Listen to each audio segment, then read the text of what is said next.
Queria ler com vocês, nessa oportunidade, queria que você abrisse aí a sua Bíblia em Romanos, capítulo 5. Romanos, capítulo 5, nós vamos ler de 1 a 11. Romanos 5, de 1 a 11. Você já achou? Espero que sim. Diz assim a palavra de Deus: Justificados, pois, mediante a fé, temos paz com Deus por meio de nosso Senhor Jesus Cristo, por intermédio de quem obtivemos igualmente acesso pela fé a esta graça na qual estamos firmes e gloriamo-nos na esperança da glória de Deus. E não somente isto, mas também nos gloriamos nas próprias tribulações, sabendo que a tribulação produz perseverança. A perseverança, experiência. A experiência, esperança. Ora, a esperança não confunde, porque o amor de Deus é derramado em nosso coração pelo Espírito Santo que nos foi outorgado. Porque Cristo, quando nós ainda éramos fracos, morreu a seu tempo pelos ímpios. Dificilmente alguém morreria por um justo, pois poderá ser que pelo bom alguém se anime a morrer. Mas Deus prova o seu próprio amor para conosco pelo fato de ter Cristo morrido por nós, sendo nós ainda pecadores. Logo, muito mais agora, sendo justificados pelo seu sangue, seremos por ele salvos da ira. Porque se nós, quando inimigos, fomos reconciliados com Deus mediante a morte do seu Filho, muito mais, estando já reconciliados, seremos salvos pela sua vida. E não apenas isto, mas também nos gloriamos em Deus por nosso Senhor Jesus Cristo, por intermédio de quem recebemos agora a reconciliação.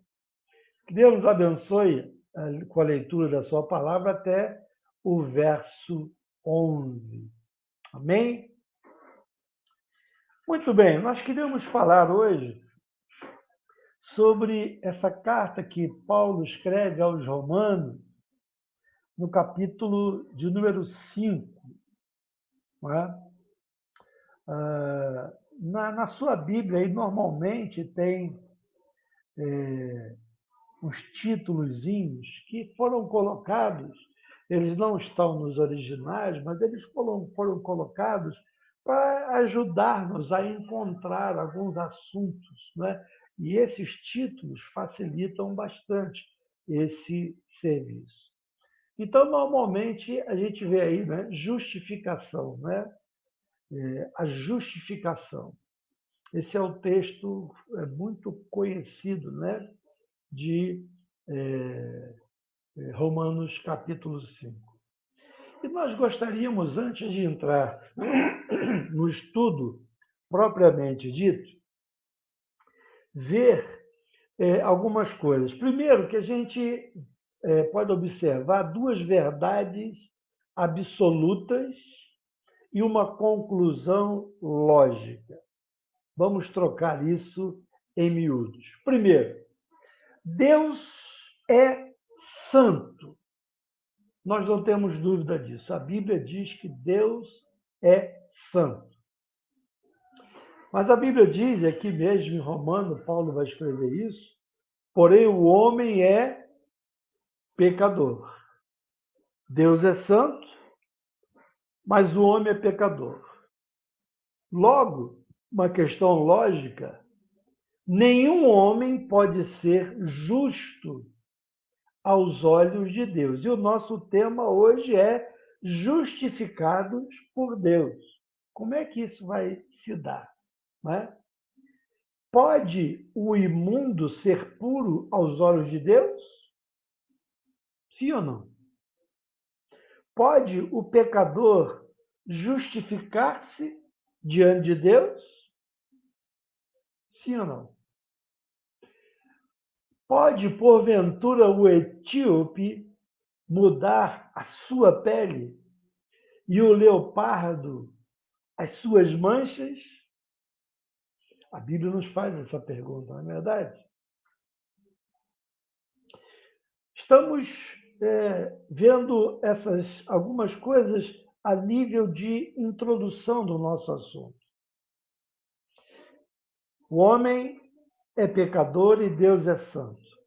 Segunda coisa, o padrão para entrar no céu é a perfeição. Olha que coisa interessante. O padrão para entrarmos no céu é a perfeição. E a Bíblia nos mostra, nos ensina que todo homem é imperfeito. Logo, é impossível ao homem entrar no céu pelos seus esforços. Estão entendendo até aqui? Deus é santo, o homem é pecador, o padrão para entrar no céu é o padrão da perfeição. Né? E qual é o padrão da perfeição? É o próprio Deus.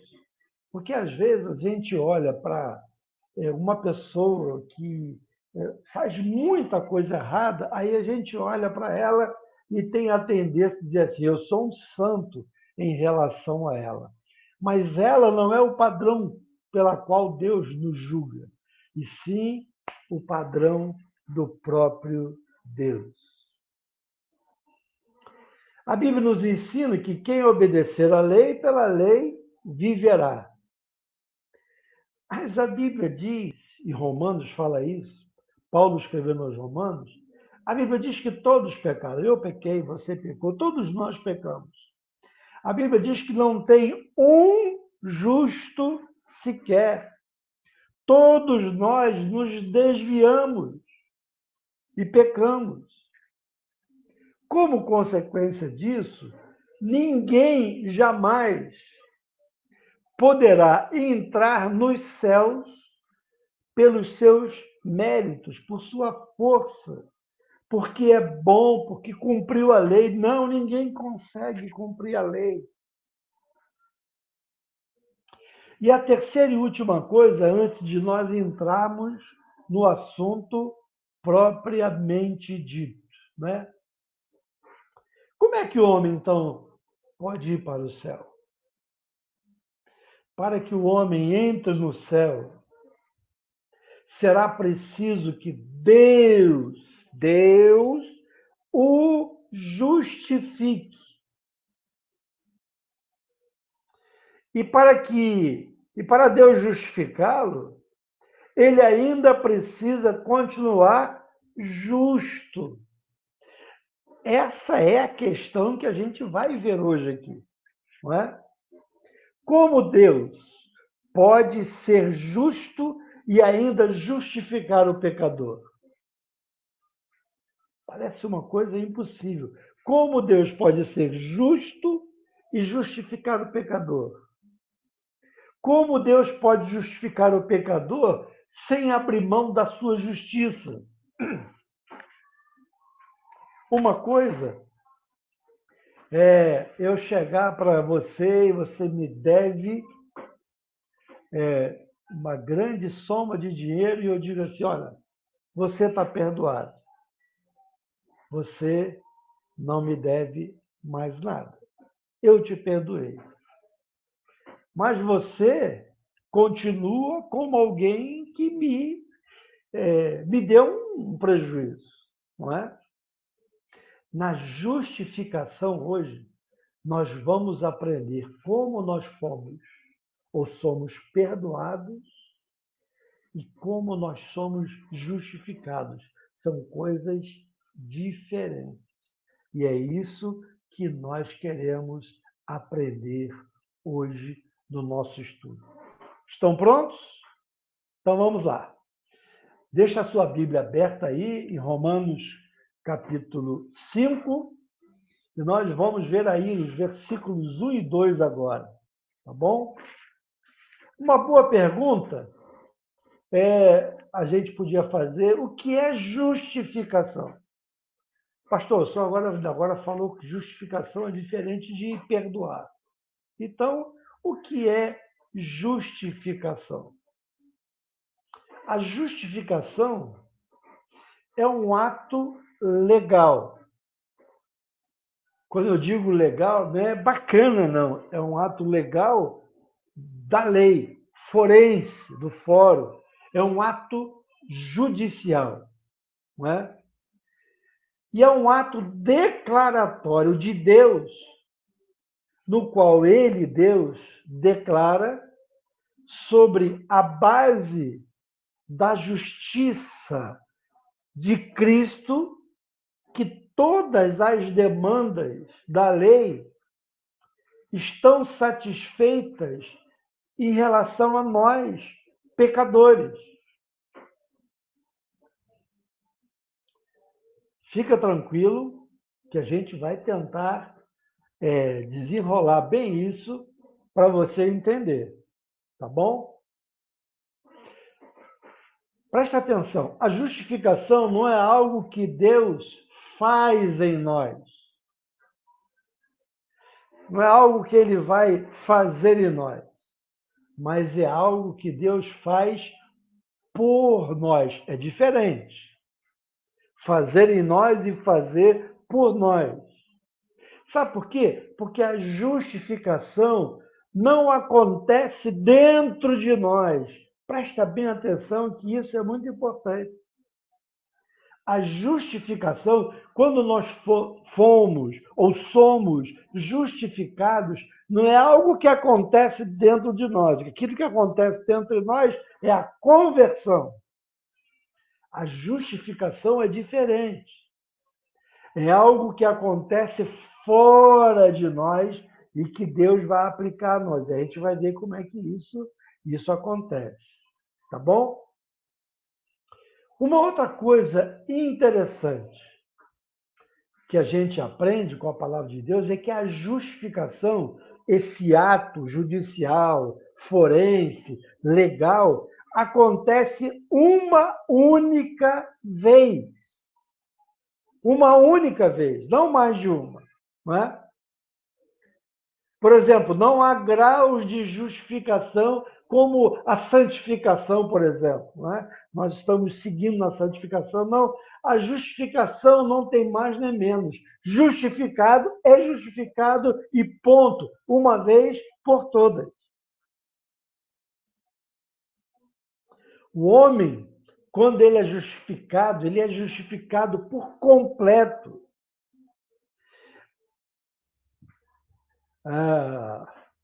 E essa justificação é instantânea, completa e final, não é? A gente pode até afirmar o seguinte: ou o homem está justificado por completo, ou não é justificado em absoluto. Não tem meio justificado. Não tem mais ou menos justificado. Isso é muito importante a gente aprender. Nós fomos justificados. E isso é algo legal, não é? Que Deus aplica em nós.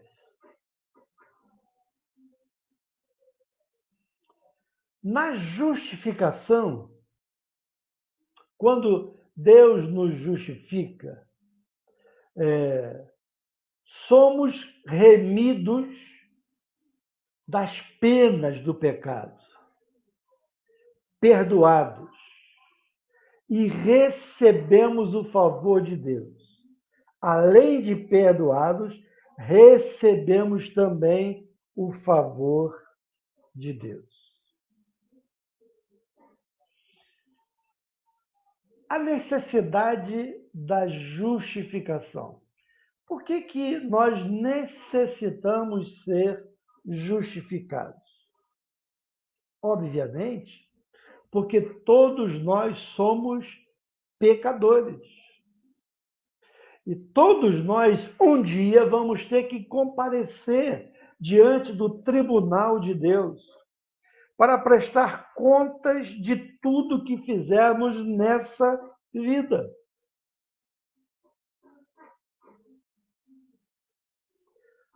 A Bíblia nos ensina que nós somos julgados por 4 coisas, por 4 situações. Nós seremos julgados pelas nossas palavras, por aquilo que dizemos.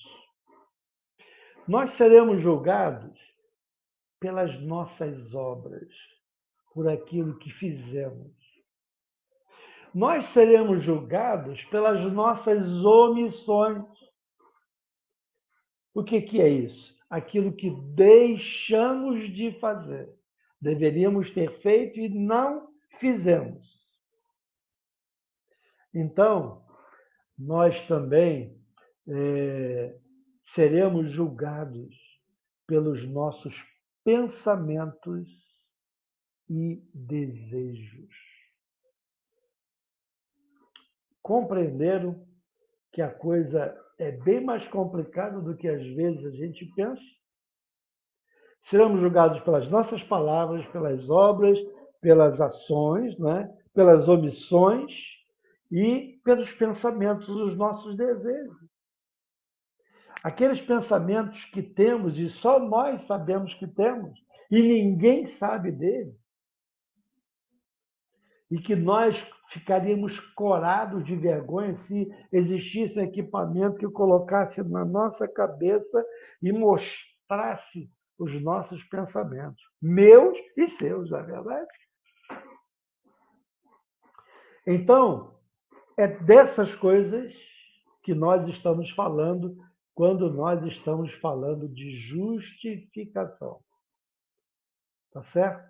Então, a justificação vai nos justificar dessas 4 coisas que nós falamos aqui. Vamos continuar para você entender.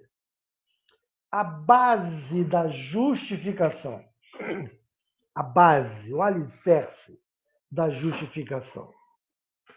Essa base da justificação, queridos, obviamente, não são as nossas obras. E agora você vai se espantar. Nem a nossa fé. Que, pastor? Vamos chegar lá, a gente vai explicar isso. Né? Então, a base não são as nossas obras, não é a nossa fé, não é o nosso exemplo. Pastor, então qual é a base de justificação que nós temos em Cristo? É exatamente a obra expiadora de Cristo na cruz, por mim e por você.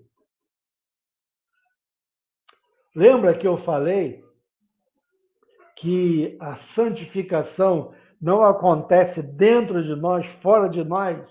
Aonde ela aconteceu? Em Cristo. A Bíblia nos ensina que Jesus, naquela cruz, ele morreu a minha morte, ele morreu a sua morte. Aleluia! Naquela cruz ele pagou a minha dívida, a sua, a nossa dívida.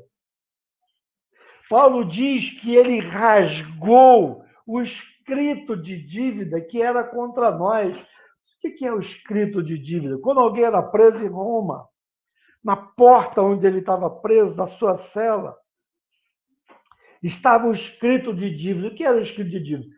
Tudo que aquele prisioneiro havia cometido. Aí Paulo pega essa imagem, essa figura que os romanos conheciam do escrito de dívida, que hoje nós poderíamos dizer que é o processo. É o processo policial, é o processo judicial. Né? Ele rasgou o escrito de dívida que era contra nós. Tudo que nós havíamos feito. A Bíblia diz que ele levou no seu corpo, no madeiro, os nossos pecados, o meu, o seu. Eu gosto de usar muito esse texto quando a gente está celebrando a Santa Ceia na igreja. Ele foi transpassado e moído pelas nossas iniquidades. O castigo que nos traz a paz estava sobre ele. Sobre ele. Ah, queridos, a justificação é muito mais do que perdão. Eu queria ler um texto aqui de 2 Coríntios. 2 Coríntios 5, 21.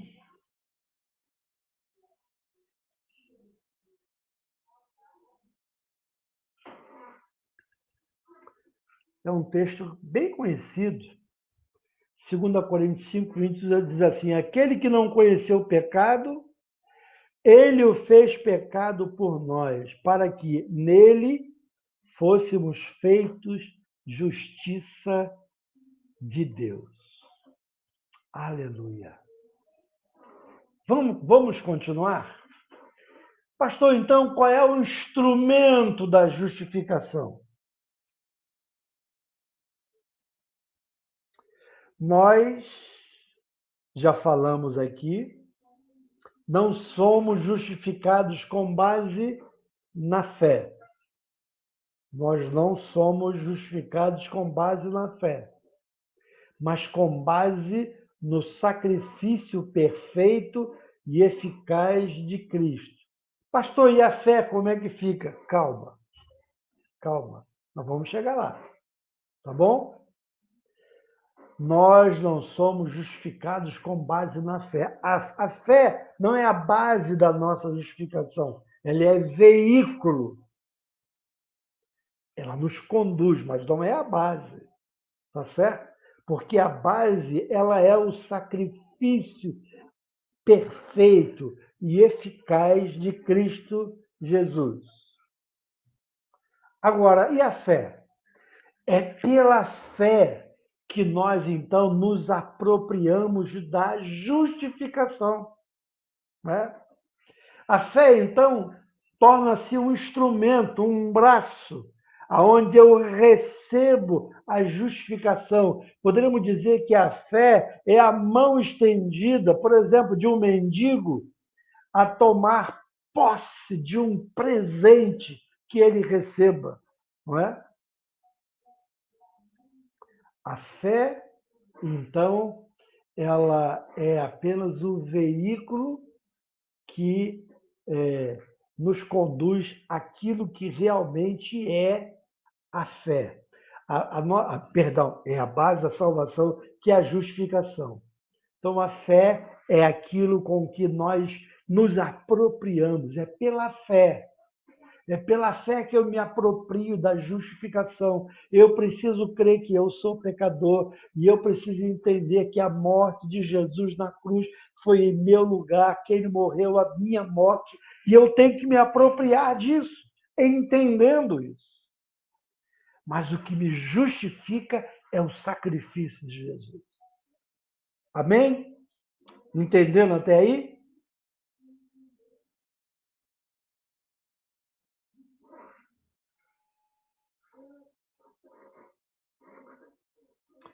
Podemos dizer que a fé é a causa instrumental e não a causa meritória de alguém que tenha mérito. Podemos dizer ainda que a fé, ela não expia a culpa. A fé não tira a culpa. A fé não remove o castigo. Estão entendendo? Ela é o instrumento de apropriação dos benefícios da redenção realizada em Cristo Jesus. Vamos continuar. Eu creio que vocês estão entendendo. Não é? Vamos ver agora os frutos da justificação. o que nós recebemos? Quais são os frutos da justificação? Primeiro, vamos começar com o nosso passado. Está logo aí no verso 1. Né? Se você ler aí, deixa eu abrir aqui o meu texto, né? De Romanos 5. Justificado, pois, mediante a fé, temos paz com Deus. Paz com Deus. Essa paz, não podemos confundi-la com aquela paz que Jesus disse assim: deixo-vos a paz, a minha paz vos dou, e não vou lá dou como o mundo a dá. Essa paz não é a paz de Deus, a paz que Ele pode dar, mas é a paz com Deus. É a paz de reconciliação com Deus. Queridos, o nosso pecado fez com que nós nos afastássemos de Deus e sobre nós estava a ira de Deus. A ira de Deus, por causa dos nossos pecados. É como se Deus estivesse irado conosco por causa dos pecados que nós cometemos. E já nascemos com esses pecados. Então, ele nos justifica. E como fruto dessa justificação, nós nos reconciliamos com Deus através de Cristo. É como quando a gente era criança, a gente brincava que estava de mal, né? Nós estávamos de mal com Deus. A ira de Deus estava sobre nós, e era uma ira justificada, porque a Bíblia diz que todos nós somos pecadores. Mas a morte de Jesus fez essa reconciliação. Ele nos justificou. Então, primeiro fruto é a paz que eu não tinha com Deus. Há muitos homens hoje que estão debaixo da ira de Deus. Por exemplo, você que está me ouvindo, se Jesus Cristo, se você não recebeu Ele ainda como o seu Salvador, como aquele que morreu pelos seus pecados na cruz do Calvário, se você não reconhece que o sangue vertido lá foi em seu lugar, você continua ainda debaixo da ira de Deus. Mas quando nós nos apropriamos pela fé do sacrifício de Jesus, então aquele sacrifício nos justifica. Tá certo? A gente pode ver que todas as religiões do mundo, daí a palavra religião vem da palavra religar, não é? Que é uma tentativa desesperada do homem de encontrar paz com Deus, paz que foi quebrada lá no Jardim do Éden. Aí, dias atrás, a gente comemorou o Dia da Reforma de Martim Lutero, e é interessante, estudando um pouco sobre Lutero, a gente vai ver que ele buscava assim desesperadamente ter paz com Deus. Martim Lutero reconhecia que ele era pecador. E é interessante que a história diz que de vez em quando ele estava lá no confessionário, confessando todo e qualquer tipo de pecado, porque ele buscava essa paz com Deus. Queridos, Cristo, quando ele morreu, através do seu sangue, ele nos reconciliou com Deus. Aquela comunhão que foi quebrada lá no Éden, em Cristo. Né? Lembram que quando Jesus disse tudo está consumado, o véu do tabernáculo se rasgou de cima a baixo, não é? Houve uma reconciliação do homem com Deus. Agora, eu e você não somos mais réus, nem inimigos de Deus. Estamos quites com as demandas da lei. Ok? Segundo fruto da justificação, podemos chamar assim, é um presente. Está aí no verso 2. Né?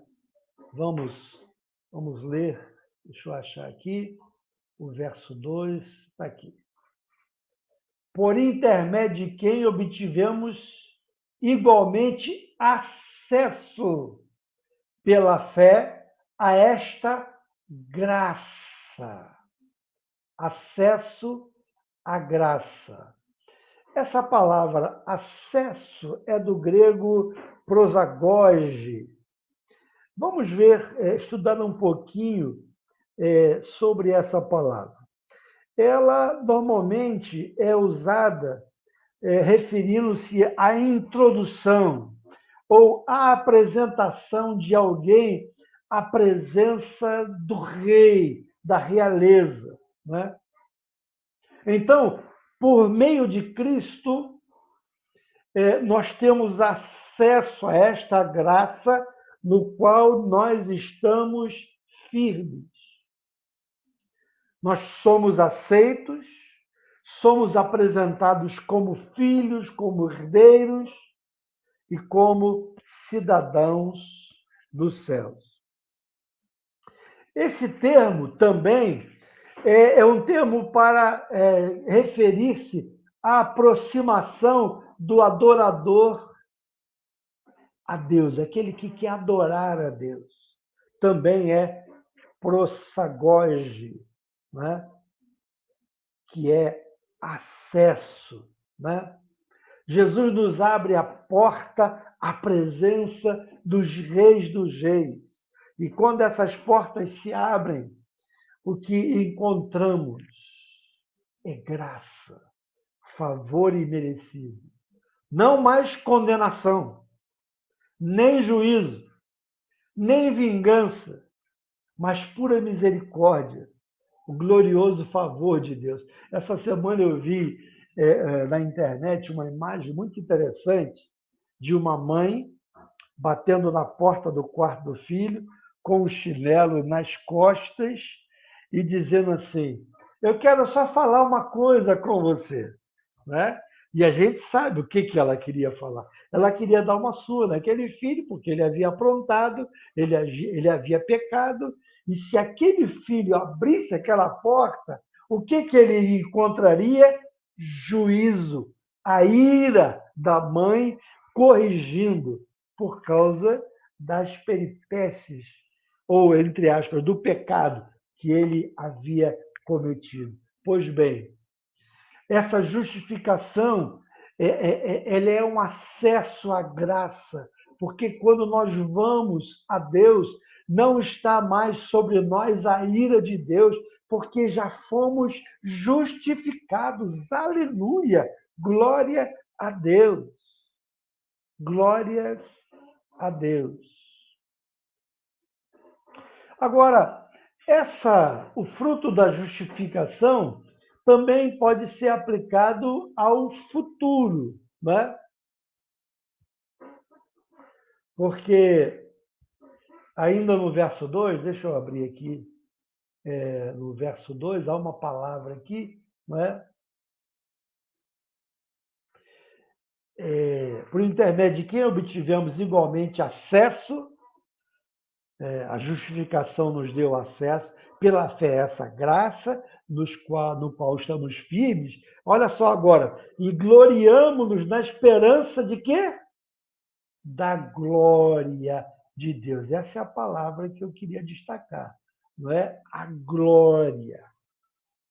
Quem foi justificado, aleluia, não teme a morte, não teme o amanhã, não teme a eternidade, porque ele tem garantia do céu, não por algo que ele tenha feito, mas pela justificação que recebemos em Cristo Jesus.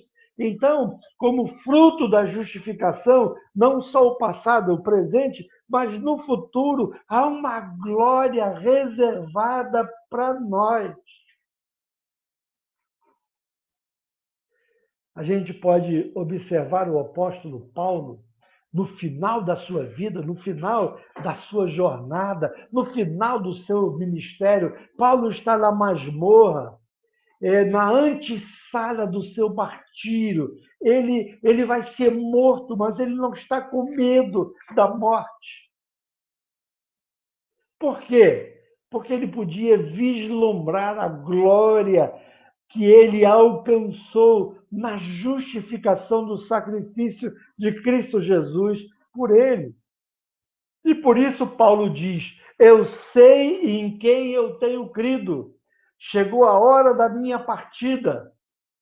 Combati o bom combate, completei a carreira e guardei a fé. Já agora a coroa da justiça me está reservada ou guardada.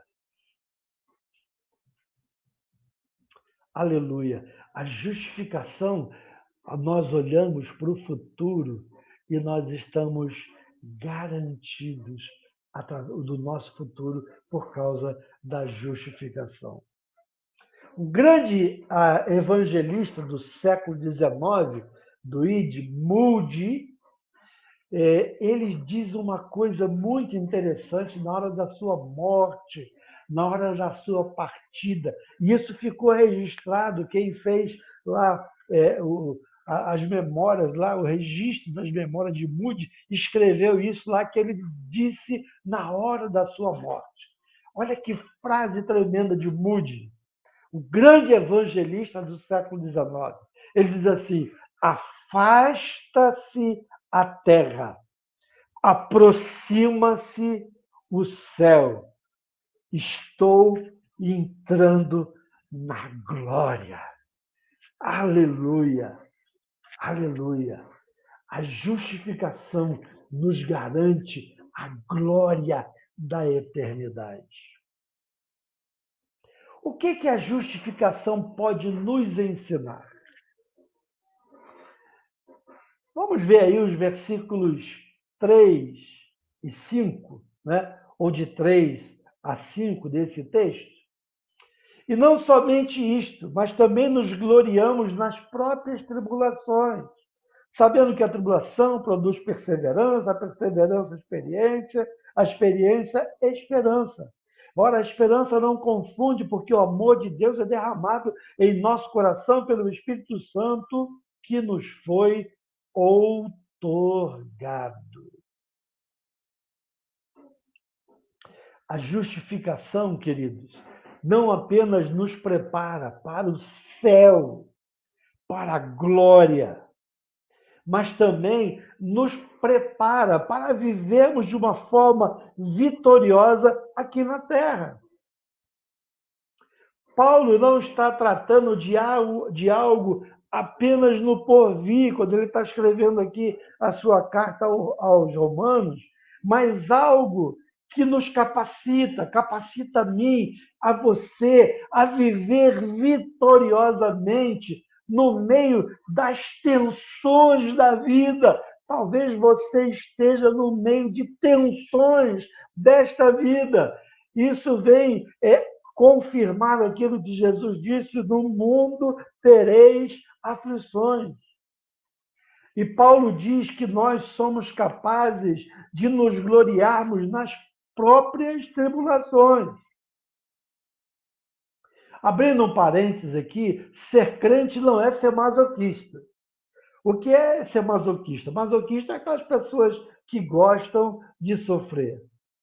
Nós não nos gloriamos no sofrimento ou por causa do sofrimento, mas por causa dos seus frutos, dos seus resultados. Como assim, pastor? É porque, como cristãos, querido, nós não podemos olhar para a vida como esta vida aqui, com uma visão romântica, pessimista ou mesmo irreal. Paulo não nega a existência da dor e do sofrimento. E ele mesmo conta nas suas epístolas os sofrimentos pelos quais ele passou por causa de Jesus. A palavra tribulação, no grego, ela tem uma expressão assim de pressão, sabe? Aquela pressão que é trazida sobre nós. A vida cristã, queridos, é o enfrentamento de muitas pressões. Talvez você ache que só você está passando por pressões, por sofrimentos, mas você é apenas um dos que podem estar passando por esses sofrimentos. Tá certo? A vida cristã nós precisamos entender que é um enfrentamento de muitas pressões. Que pressões, pastor? Pressões do diabo, pressões do mundo para nos fazer pecar, pressões da nossa fraqueza, da nossa natureza. Mas Paulo, escrevendo nessa mesma epístola aos Romanos, no capítulo 8, verso 28, ele diz assim: sabemos que todas as coisas cooperam para o bem daqueles que amam e buscam a Deus. 2 Coríntios 4,17, 2 Coríntios 4,17, diz assim: a nossa leve e momentânea tribulação produz eterno peso de glória. A nossa leve e momentânea tribulação. Talvez você diga, pastor, mas a minha não é leve nem é momentânea, já tem muito tempo. Sabe por quê que Paulo fala sobre leve e momentânea? Porque não pode ser comparada com as glórias do porvir. Nesse mundo, homens de Deus, inclusive o próprio Jesus, suportou dores terríveis na cruz do Calvário. Paulo então diz que nos gloriamos com grande e intenso júbilo, sabendo, queridos, preste atenção nisso, que Deus, através dessas tribulações, dessas pressões, Ele está trabalhando em nós, esculpindo a imagem do seu Filho Jesus em nós. Em nós. Lá no verso 3 aí de Romanos 5, sabendo que a tribulação produz perseverança. A gente precisa entender que a tribulação ela é pedagógica. Ela nos ensina. A tribulação ela vai produzir em nós uma paciência que nós precisamos ter. A palavra grega é upomone, upomone, que quer dizer paciência vitoriosa. Aquela paciência que não se entrega, que não é simplesmente passiva, mas que triunfa. E é uma paciência com as circunstâncias. Porque você já viu que as circunstâncias nos levam, a mim e a você, muitas vezes, a murmurar. Porque nos falta paciência com as circunstâncias. Paulo está nos ensinando que nós precisamos saber que Deus está no controle e que Ele está trabalhando em nós. E que, assim como um escultor, ele está esculpindo em nós o caráter de Cristo. Deus está trabalhando em nós. Mas por isso que algumas camisetas escritas assim: estou em obras. Estamos em obra. Deus está trabalhando em nós. As grandes lições da vida, e você vai concordar comigo, as grandes lições da vida nós aprendemos, sabe aonde? No vale da dor. As grandes lições da nossa vida foram aprendidas normalmente no vale da dor. O Salmo 119, 71 diz assim: foi-me bom ter eu passado pela aflição, para que aprendesse os teus decretos. O texto diz ainda no verso 4 que a perseverança produz experiência. E a palavra grega aqui é dokme, provado. Provado. Eu já falei numa mensagem atrás que o metal que era passado pelo cadinho, lembra que eu falei o cadinho, que é um recipiente de um tipo de cerâmica resistente ao fogo, não é? E que ali você bota o ouro, você bota a prata e depois joga fogo constante ali, até que aquilo se derrete, vira uma bola, não é? Uma gema, e toda a impureza, através do fogo, é tirada. Então, a palavra significa essa doquime, ou seja, provado. A palavra significa caráter provado e aprovado, como resultado de um teste de julgamento. Assim como aconteceu com Jó. Jó foi provado e aprovado. E eu espero que eu, ao ser provado, seja aprovado. Eu espero que você, ao ser provado, seja aprovado também.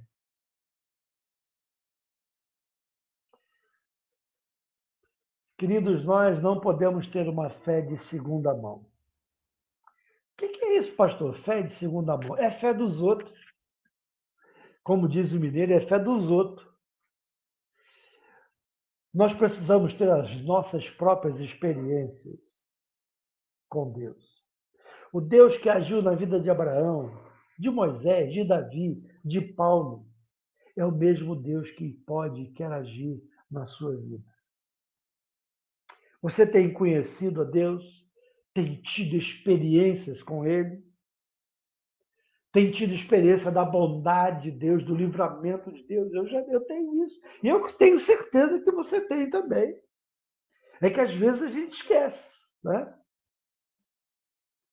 Mas continuando, estamos quase encerrando, queridos. A experiência produz esperança. Olha o verso 5.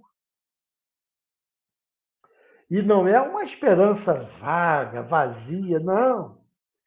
É uma esperança segura.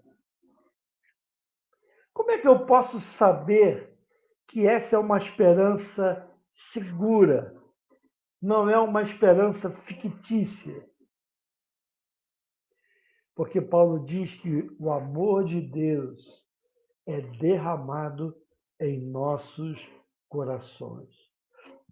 Há um derramar do amor de Deus, um derramar do amor de Deus do céu sobre a terra.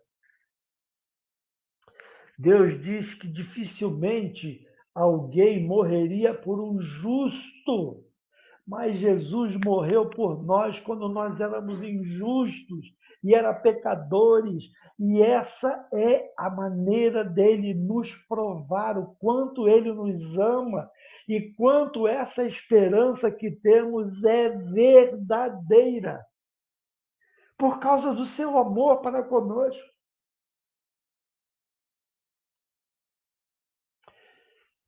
Concluindo, queridos, aí no verso 11, podemos ver que nós podemos nos gloriar em Deus. Deixa eu ler o finalzinho novamente aqui, queridos. Deixa eu achar aqui. O verso 11. E não apenas isto, mas também nos gloriamos em Deus por nosso Senhor Jesus Cristo, por intermédio de quem recebemos agora a reconciliação. Aprendemos isso hoje, não é? Portanto, assim... Não, perdão, é o verso 11 lá. E não apenas, nós também nos gloriamos em Deus por nosso Senhor Jesus Cristo, por intermédio de quem recebemos... não, mas o versículo que eu queria está em cima, perdão, desculpem. Né? Eu queria aqui, a partir do verso 8, dá uma olhadinha aí no teu Romanos 5, verso 8, agora encontrei. Mas Deus prova o seu próprio amor para conosco, porque nós estávamos falando de convicção, de que isso não é uma ficção, é algo que realmente nos espera. E por que nós temos essa convicção? Paulo vai explicar aqui, mas Deus prova o seu próprio amor para conosco pelo fato de ter Cristo morrido por nós, quando nós éramos ainda pecadores. E aí a conclusão lógica que ele chega no verso 9, logo muito mais agora, sendo justificados pelo seu sangue, seremos por ele salvos da ira. Aleluia. Porque se nós, quando éramos inimigos, fomos reconciliados com Deus mediante a morte do seu filho, muito mais estando já reconciliados, seremos salvos pela vida dele, que está à direita do Pai e intercede por nós. Para encerrar, queridos, se nada sobrar, se tudo se perder, ainda temos Deus. Poderemos nos gloriar em Deus. E aí eu quero terminar com aquele texto de Abacuque, capítulo 3. Ainda que falte a oliveira, ainda que falte vide na oliveira, gado no curral, ainda assim me alegrarei no Deus da minha salvação. Queridos, eu espero que essa palavra tenha abençoado a sua vida nessa noite. Que esse estudo da palavra de Deus tenha abençoado a sua vida. Que você possa ter aprendido, né, a diferença entre salvação e justificação, santificação e justificação, perdão e justificação. Nós fomos justificados. Não é algo que aconteceu em nós, mas foi algo que aconteceu através de Cristo. E ele, então, aplicou em nós, depositou em nós. Nós não somente fomos perdoados dos pecados passados, mas ele depositou em nós a sua virtude. E agora, por causa do sacrifício dele, porque ele nos justificou, quando o Senhor nos olha hoje, nos olha através dessa justificação em Cristo Jesus. Nós não devemos nada. Nós podemos entrar no Santo dos Santos sem medo de deparar com a ira de Deus por causa dos nossos pecados. Amém? Posso ouvir um amém?